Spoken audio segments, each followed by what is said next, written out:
नमस्कार दर्शकों, आप देख रहे हैं सामाजिक जागरण न्यूज़ और आज की कुछ बड़ी खबरें इस प्रकार हैं। पाकिस्तान के बलूचिस्तान प्रांत में पैसेंजर ट्रेन को हाईजैक करने का एक वीडियो सामने आया है। बुधवार को बलूच लिबरेशन आर्मी BLA के नाम से इसे जारी किया गया। हालांकि BLA ने इसकी पुष्टि नहीं की है। वीडियो में पहाड़ों के बीच से गुजरती हुई ट्रेन में विस्फोट होता दिख रहा है। इंजन से काले धुएं का घना गुबार भी निकलता नजर आता है। वीडियो में आगे लड़ाके पैसेंजर्स को बंधक बनाए दिख रहे हैं।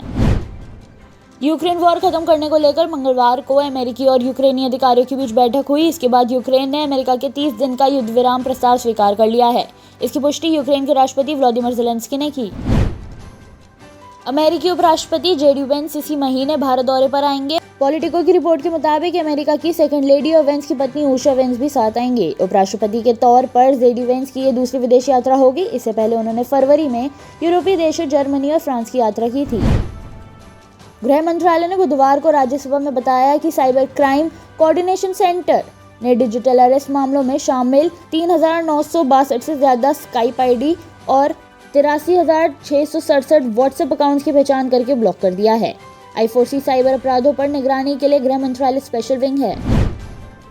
बजट सत्र के तीसरे दिन लोकसभा में देश की सुरक्षा का मुद्दा उठा।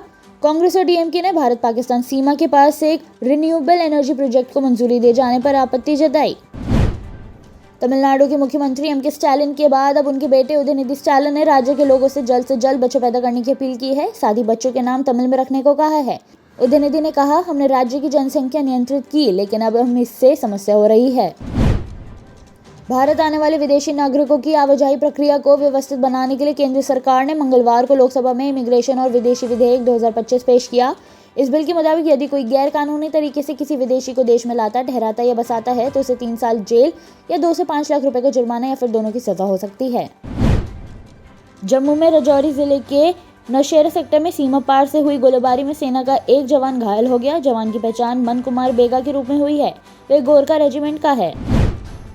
संभल की जामा मस्जिद में इलाहाबाद हाई कोर्ट ने रंगाई पुताई की मंजूरी दे दी है। कोर्ट ने कहा, मस्जिद कमेटी मस्जिद की बाहरी दीवारों में ही रंगाई पुताई करवा सकती है। रमजान के दौरान मस्जिद में लाइटिंग भी करवा सकती है, लेकिन इस दौरान ढांचे को किसी भी तरह का नुकसान नहीं पहुंचाया जाना चाहिए।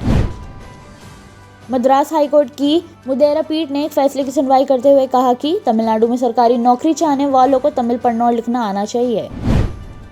महाराष्ट्र में मल्हार सर्टिफिकेशन में मुस्लिमों को लेकर विवाद हो गया है।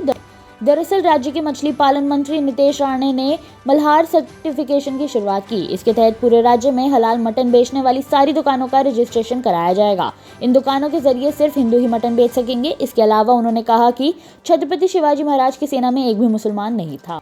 ऐसी और जानकारी के लिए देखते रहिए सामाजिक जागरण न्यूज़।